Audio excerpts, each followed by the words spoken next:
Anda menyaksikan Kompas Bisnis Saudara bersama saya Bremana Atenaya. Ekonomi Indonesia memang tumbuh 5,12%, naik melebihi banyak ekspektasi akademisi dan ekonom. Tapi nyatanya ekonomi yang gemilang ini tetap berbuah rentetan aksi demo. Apalagi dipantik oleh rupa-rupa tunjangan DPR. Inilah saat kelas menengah melawan, awas ekonomi guncang.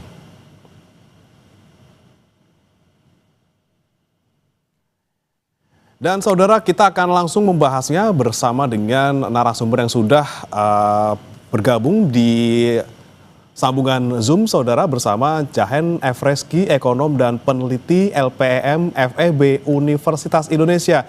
Ya, Mas Jahen, ini kita lihat gejolak di masyarakat luar biasa. Rentetan aksi demo terjadi di Jakarta, di daerah, dan berujung kemudian ada yang tidak kita inginkan seperti itu. Nah, kemudian benarkah Mas Jahen ini merupakan ongkos mahal ketika angka pertumbuhan ekonomi ini dipaksa melawan realitas di masyarakat? Mas Bremana untuk diskusi pagi ini. Jadi memang satu hal yang kita perlu akui adalah yang namanya protes itu kan berarti ada konsekuensi dari suatu kejadian. Jadi nggak ada asap kalau nggak ada api gitu. Nggak ada asap karena api. Nah, satu hal yang mungkin menjadi concern adalah ada banyak aspirasi mungkin masyarakat yang selama ini kurang didengarkan oleh pemerintah. Jadi misalnya kalau kita punya, kalau seorang itu protes kan dia either tantrum atau dia nangis gitu. Nah sekarang mungkin masyarakatnya lagi tantrum nih terhadap banyak kebijakan yang diambil oleh pemerintah. Saya melihat dari segi protes ini mungkin satu hal yang kita perlu maklumi ya, karena tadi ada banyak hal yang terjadi. Tadi Mas Bremana bilang pertumbuhan ekonomi yang tinggi, ada isu di kelas menengah dan sebagainya. Cuma memang agar eskalasi ini tidak menjadi semakin besar, tentunya perlu respons yang bijak dari pemerintah gitu. Karena kalau misalnya ini dibiarkan, kalau nggak salah kan tadi malam di Bandung ada demonstrasi masuk kampus ya. Terus juga kita belum tahu sampai kapan demo ini akan terus berjalan. Pasti akan memberikan dampak terhadap perekonomian. Kemarin kalau kita lihat kan IHSG itu sampai turun ya 1,2%. Itu mungkin salah satu indikasi awal bagaimana respons pasar terhadap bagaimana eskalasi demo ini terjadi. Jadi kami memang melihat ya ini adalah salah satu bentuk dari aspirasi masyarakat yang merasa ada yang missing nih antara aspirasi yang mereka inginkan dengan respon kebijakan dari pemerintah. Nah, pemerintah harusnya lebih bijak untuk melihat apa yang bisa dilakukan ke depan.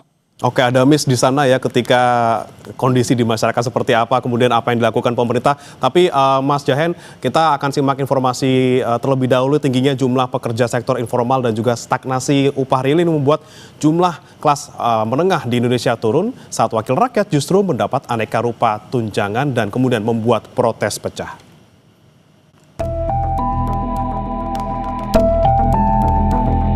Jadi niatnya bukan menyampaikan pendapat. Niatnya adalah bikin rusuh. Niatnya adalah mengganggu kehidupan rakyat. Niatnya adalah menghancurkan upaya pembangunan nasional untuk menghilangkan kemiskinan. Pemerintah kita berjuang keras untuk membela rakyat kecil. Pemerintah saya, semua program saya untuk membela rakyat kecil. Saya kumpulkan semua pengusaha besar, saya katakan kamu sudah besar, kau kerja. Dan kalau kau kerja dengan baik, kau penting. Berarti kau menciptakan lapangan kerja. Saya harus urus yang paling lemah, yang paling miskin. Semua program saya bisa dilihat. Dan sudah mulai hasilnya. Tapi ada sekelompok orang ini yang kita lihat itu terencana ini. Datang ke suatu tempat, bukan berasal dari situ, mau membakar, mau merusak, dan menciptakan amarah rakyat. Rasio tabungan turun, ketergantungan masyarakat pada utang naik, kemiskinan penduduk kota pecah, tingginya pekerja informal saat wakil rakyat mengunyah rupa-rupa tunjangan dibayar mahal lewat rentetan aksi demo. Awas negara terguncang saat kelas menengah melawan. Ekonomi Indonesia memang tumbuh 5,12% di kuartal 2 2025. Namun realitas di kelas menengah menunjukkan angka-angka anomali. Pak Presiden Prabowo kami paparkan angka ekonomi yang menggambarkan kondisi kelas menengah bawah. Rasio tabungan Juni ke Juli menipis ke 13,7% sebagai tanda berlanjutnya fenomena makan tabungan. Wakil rakyat terhormat di DPR, mari Kompas Bisnis tunjukkan, tak hanya makan tabungan, kelas menengah juga terindikasi mulai makan utang. Buktinya, rasio pendapatan untuk bayar utang naik ke 10,8%. Demonstrasi adalah protes bahwa pemerintah dan DPR harus paham ketidakadilan yang dirasakan oleh rakyat. Persoalannya ada di akar, jangan menuju ke atas dulu. Di akar itu persoalan kalau tidak diselesaikan akan tereskalasi. Sadar nggak sih kalian bahwa ini sudah jadi masalah? Masalahnya pejabat yang ngomong sembarangan. Soal tanah mau disita, soal uang tabungan kemudian dibekukan di rekening. Ini gimana sih, seperti nggak ngerti masalah? Lalu masyarakat semakin menderita. Pajak lagi, pajak lagi, pajak lagi. Sekarang bisnis online kena pajak, ini kena pajak, apa-apa pajak. Ampun deh, pimpinan daerah juga nggak mau mikir. Langsung naikkan ratusan persen, bahkan ada yang 1000%. Ini kan melukai perasaan rakyat. Apa nggak tahu rakyat lagi susah? Ketika angka pertumbuhan dihadapkan pada realitas, data ketimpangan berbicara. Proporsi pekerja informal Indonesia menurun tetapi masih tinggi. Kami pakai data LPM Universitas Indonesia. Jika tahun 1986 mencapai 73%, tahun 2023 cuma turun ke 58%. Di desa dari 10 jumlah pekerja, 7 diantaranya adalah sektor informal. Lebih dari separuh pekerja di Indonesia yang juga kelas menengah masih bergantung pada pekerjaan informal yang produktivitasnya rendah dan tidak memberikan perlindungan sosial yang memadai atau bahkan tidak sama sekali. Ketimpangan inilah yang membuat demo menjadi pecah dan masif di banyak wilayah. Protes yang terjadi merata hampir di seluruh wilayah dalam beberapa hari terakhir ini merupakan sebuah indikasi seperti puncak gunung es bahwa ada permasalahan ekonomi, ada permasalahan ketimpangan, terutama yang dirasakan oleh kelas menengah. Sejak 2019 sampai dengan 2024, jumlah kelas menengah itu terus mengalami penurunan, berkurang 9,4 juta orang. Dari sisi pengangguran usia muda, penganggurannya tertinggi di negara-negara ASEAN. Jadi disinilah akar masalah utama yang harusnya diselesaikan oleh pemerintah, dilihat sebagai masalah yang selama ini secara struktural belum mampu dijawab oleh program-program yang ada. Kelas menengah di Indonesia tak banyak punya pilihan. Mereka tak berhak mendapat bantuan sosial karena bukan kelompok miskin. Berkali-kali kelas menengah diabaikan, ongkosnya adalah perlawanan atau guncangan ekonomi sebagai pintu mereka menjadi kelompok miskin. Dia Megasari Anjaya, Tim Liputan Kompas TV. Kita lanjutkan berbincang dengan Mas Jahen Efreski, ekonom dan juga peneliti LPM FEB UI. Mas Jahen, kita lihat tadi bersama-sama di informasi bahwa ini adalah fenomena yang terjadi kemudian di tengah kondisi ekonomi yang dibilang tumbuh 5,12% gitu ya. Tapi ada demo luar biasa di mana-mana. Apakah ini merupakan bentuk perlawanan dari kelas menengah atas ketimpangan ekonomi yang mereka rasakan? Ini kan mereka juga banyak yang tidak dapat lapangan kerja, mereka banyak kerja di sektor informal gitu. Kemudian penghasilannya bahkan jauh di bawah dari anggota DPR. Seperti apa Mas Jahen melihatnya? Ya, Mas Bremana. Jadi ini kan sebenarnya ada ada isu antara data dan rasa itu udah beda gitu. Sehingga muncullah unjuk rasa yang terjadi. Dan memang beberapa hal yang terjadi, kita di LPM cukup konsisten dalam menyuarakan ada isu yang sangat genting dalam perekonomian kita gitu. Tadi seperti yang disampaikan di awal, jumlah kelas menengah turun even sebelum COVID-19. Terus juga upah nggak tumbuh. Sektor informal juga masih mendominasi pekerjaan kita. Dan kita juga banyak melihat banyak pekerjaan yang muncul, itulah pekerjaan-pekerjaan yang mungkin punya upah yang lebih rendah. Apa implikasinya? Banyak orang yang mungkin nggak mampu untuk bisa memenuhi kebutuhan sehari-hari. Jadi ketika misalnya masalah ini terus terakumulasi dan mungkin respons dari pemerintah dianggap kurang mengadres concern dari masyarakat, inilah mungkin yang menumbuhkan riak-riak dari kegelisahan itu. Jadi tadi kita perlu memikirkan bagaimana caranya agar masyarakat, khususnya kelompok kelas menengah yang merasa diabaikan oleh pemerintah itu bisa diperhatikan dengan lebih baik. Ini kan kalau kita melihat yang demo bukan kelompok bawah nih Mas Bremana, mereka adalah kelompok-kelompok kelas menengah yang mungkin selama beberapa periode terakhir merasa memang hidupnya lagi sulit gitu. Dan kita juga tahu harga sembako masih mahal ya, beras masih cukup mahal. Jadi ketika nanti urusan perut, urusan kebutuhan sehari-hari itu tidak bisa dipenuhi oleh masyarakat, akanlah muncul hal yang kita takutkan seperti ini. Satu hal juga yang mungkin perlu saya tambahkan, kalau terkait dengan daya beli, upah masyarakat kita itu nggak tumbuh signifikan. Jadi paling secara real dalam 5 tahun terakhir upah kita itu tumbuh di bawah 2% ya. Sedangkan pertumbuhan ekonomi 5%. Jadi ada banyak masyarakat yang tidak mengalami kenaikan daya beli, dan ini mungkin hal yang perlu dipikirkan lebih serius oleh pemerintah agar kegaduhan ataupun protes-protes ini bisa diminimalisir. Oke, baik. Mas Jahen, ini kan kalau misalnya kita lihat sudah pecah gitu ya, istilahnya kalau istilah bisul tuh udah mulai pecah gitu ya, tadinya numpuk makin gede udah mulai pecah, kelas menengah sudah mulai bersuara di lapangan dan juga di media sosial. Apakah negara ini harus waspada jika kemudian dalam tanda kutip ini terguncang, Mas Jahen? Ya, saya rasa ini kan ketika ada aspirasi yang disampaikan, pemerintah idealnya itu menunjukkan satu kemauan untuk at least mendengarkan ya. Itu yang pertama yang paling penting. Ketika pemerintah mulai mendengarkan, tentunya pindah ke step berikutnya, mulai memikirkan apa langkah-langkah yang bisa meminimalisir protes ini. Nah ini kayaknya belum terlihat nih. Jadi ditambah lagi dengan respons dari aparat yang juga saya rasa terlalu berlebihan. Karena kan ini saya rasa adalah beberapa aspirasi yang juga mungkin align dengan teman-teman di TNI dan Polri kan, yang bisa jadi kehidupan mereka juga masih mengalami kendala. Jadi dari demo yang terjadi dan melihat respons dari pemerintah, saya pribadi belum melihat bahwa pemerintah cukup aware ada isu yang genting di sini. Jadi antara data yang dimiliki oleh pemerintah dengan realita yang dihadapi oleh masyarakat itu nggak match. Ketika nggak match informasinya, tentunya pilihan kebijakan yang akan diambil juga nggak nyambung ke depannya.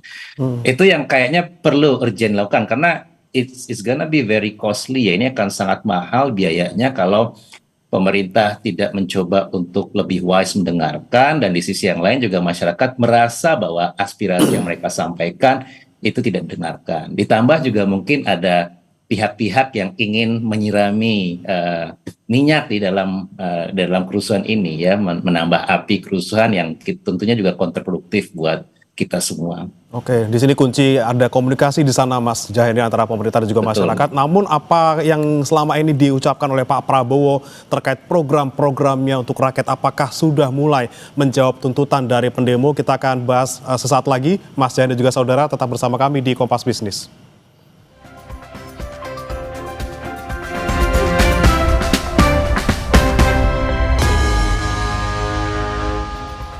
Kembali di Kompas Bisnis, masih bersama saya Bremana Atenaya dan juga masih bergabung bersama kami melalui sambungan Zoom Mas Jahen Efreski, ekonom dan juga peneliti LPM FEBUI. Kita masih membahas soal kelas menengah yang kemudian mulai melawan di tengah ekonomi yang dibilang sedang tumbuh 5,12%. Mas Jahen, kita bahas lagi soal demo yang terjadi beberapa waktu terakhir ini. Apakah Anda melihatnya ini sudah mencapai peak-nya atau ini cuma sekedar puncak gunung es tapi di bawahnya masih menunggu tuh yang lebih besar lagi? Mungkin bisa suatu saat pecah seperti itu.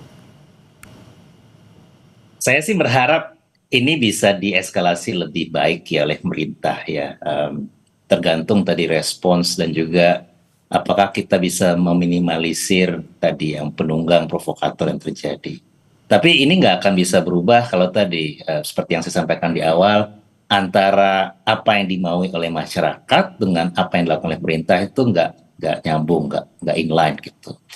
Nah, kalau kita lihat beberapa respon pemerintah kan sepertinya malah mengesampingkan gitu aspirasi yang ada. Ini kan tadi seperti yang Mas Primana bilang, ini puncak dari gunung es ya, yang selama ini telah muncul, selama ini masyarakat mungkin juga merasa tidak dianggap oleh pemerintah, dan bisa jadi demo ini menjadi salah satu tahap awal yang perlu kita lalui agar nanti pemerintah lebih wise dalam bertindak gitu.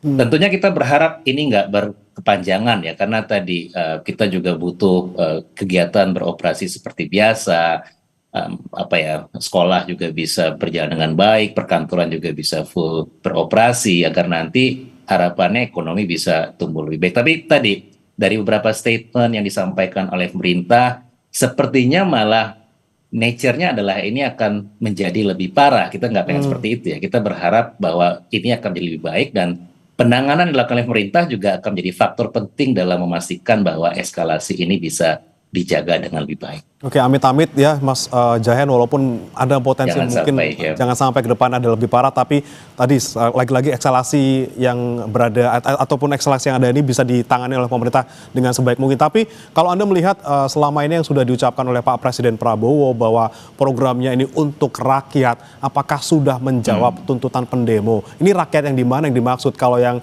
ternyata di lapangan masih banyak yang berteriak nih, kelas menengah gitu? Ya betul, jadi kan ini kita pahami ya, pemerintahan baru punya ambisi yang besar, punya cita-cita yang besar. Dan program-program yang besar itu ternyata gak hanya satu, ada banyak. Gitu. Mulai dari MBG, Koperasi Merah Putih, Sekolah Rakyat, perumahan, dan sebagainya. Tapi kan di satu sisi juga untuk bisa membiayai program-program besar ini butuh pendanaan yang cukup besar. Nah, masyarakat juga mungkin melihat ini, kalau kita perhatikan kan dimulai dari adanya kebijakan penurunan transfer ke daerah ya, terus ada demo di Pati dan sebagainya. Tapi di saat yang sama juga ketika masyarakat mengalami kesulitan, ada juga kebijakan kenaikan gaji buat anggota DPR. Jadi ini kayak masyarakat dibiarkan susah, tapi pejabatnya dibiarkan untuk lebih nyaman hidupnya. Kalau memang kita pengen membiayai program ini bareng-bareng, ya tunjukkan bahwa memang semua harus berkorban gitu. Di sini kan enggak. Sehingga ini menjadi puncak akumulasi. Ditambah tadi sebelumnya, sebelum ada kebijakan yang sangat bombastis ini, masyarakat juga sudah dihadapkan dengan kesulitan dalam memenuhi kehidupan sehari-hari. Jadi ini adalah puncak saya rasa dari sekian lama masyarakat sipil, ya akademisi dan semua orang menyuarakan bahwa pemerintah perlu mencoba untuk mengevaluasi kebijakan-kebijakan yang mungkin idenya bagus, tapi niat yang baik itu nggak akan bisa maksimal kalau misalnya implementasinya nggak benar juga gitu. Jadi mungkin pemerintah bisa mengevaluasi program MBG, bertahap deh, jangan langsung gede, biar nanti dananya tuh bisa dialokasikan buat hal-hal lain yang lebih penting, yang bisa mengadres masalah yang terjadi selama ini. Oke, program-program yang sekiranya butuh luar biasa anggarannya dievaluasi kembali gitu ya, bisa dialihkan ke yang lain. Tapi Mas Jahen, kalau kita sempat kutip pernyataan dari Khatib Basri, akademisi yang juga pernah menjadi Menteri Keuangan, soal Chilean Paradox ini ya. Ini juga sempat diingatkan terus oleh Pak Khatib Basri. Anda melihatnya ini sudah terjadi di Indonesia, apakah malah justru sudah lebih dari sekedar Chilean Paradox? Kalau nature-nya mungkin sedikit banyak mirip ya, karena kalau di Chilean Paradox kan pemerintah manage untuk mencapai pertumbuhan ekonomi yang tinggi, terus juga mampu menurunkan kemiskinan, tapi ada ketimpangan yang terjadi di Chile waktu itu.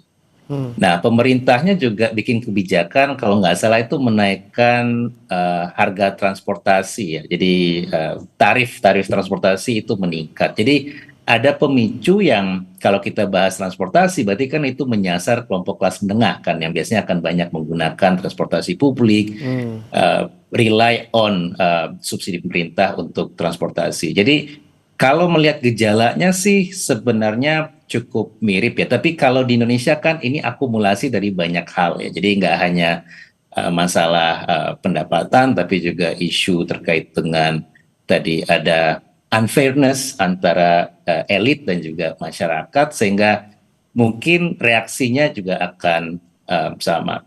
Tapi juga yang kedua, kita melihat di sini bagaimana respons dari pemerintah yang lebih baik.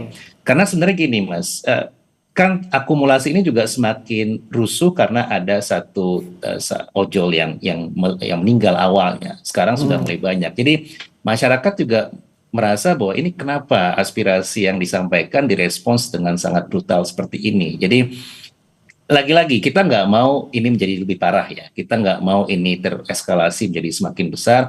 Tapi kita berharap aspirasi yang disampaikan oleh masyarakat itu akan didengarkan oleh pemerintah, dan juga respons dari aspirasi ini juga dilakukan dengan lebih bijak ke depannya. Oke, baik. Terakhir Mas Jahen, singkat saja, ini langkah konkret yang harus dilakukan pemerintah apa? Tuntutan yang sangat keras dari rakyat ini adalah keadilan ekonomi sektor perpajakan misalnya. Apa yang harus dilakukan saat ini, Mas Jahen?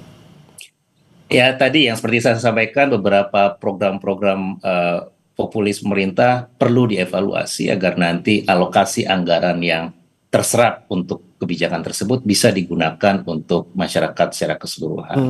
Terus yang kedua juga pemerintah perlu lebih wise dalam menyikapi ya, ini ada efisiensi tapi kenapa banyak orang yang masih bisa perjalanan ke luar negeri, ada juga anggota DPR yang mengalami kenaikan, dapat tunjangan dan sebagainya. Jadi ini kan masyarakatnya disuruh susah, cuma pemerintahnya dibiarkan untuk terus mengekstrak ya, memanfaatkan segala hal. Ini yang kayaknya perlu menjadi perhatian khusus oleh pemerintah ke depan. Oke, baik. Ini respons yang dilakukan pemerintah ini harus menjadi fokus gitu ya. Yang sekarang harus dilakukan, jangan sampai apa yang disuarakan kemudian tidak ditangkap, kemudian kebijakan yang dilakukan juga tidak nyambung, akhirnya pecah protes semacam ini. Terima kasih Mas Jahen Efreski, ekonom dan juga peneliti LPM FEB Universitas Indonesia sudah bergabung bersama kami di Kompas Bisnis. Selamat pagi Mas Jahen.